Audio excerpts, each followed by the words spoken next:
Motorola H 70 fusion में premium quality metal base में camera protector lens है। ये 0% फिल के साथ है, मतलब कि आपको लगेगा नहीं कि आपने कैमरा पर कुछ इंस्टॉल किया है।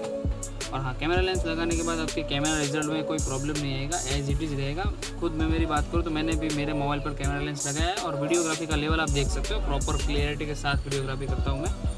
और हाँ, कैमरा लेंस लगाने का मेन पर्पज़ ये है कि आपका कैमरा सेफ रहे, स्क्रैचेस से ना कोई प्रॉब्लम है। और वीडियो में लास्ट तक बने रही है, हमने स्टेप बाय स्टेप प्रॉपर आपको मेंशन किया है कैसे आप अपने मोटोरोला 70 फ्यूजन पर कैमरा लेंस इंक्लूड कर सकते हो। वीडियो देखते आप घर बैठे बैठे भी इंस्टॉल कर सकते हो। और हाँ, अगर आप अपने मोटोरोला एज 70 फ्यूजन के लिए ऐसे camera protector lens metal base में बाय करना चाहते हैं तो वीडियो का डिस्क्रिप्शन चेक करें, वहाँ पर हमने प्रॉपर प्रोडक्ट का लिंक दिया है, मीन्स के कैमरा लेंस कवर के ऑप्शन भी दिए, आप वहाँ से ऑर्डर भी कर सकते हो। Thank you.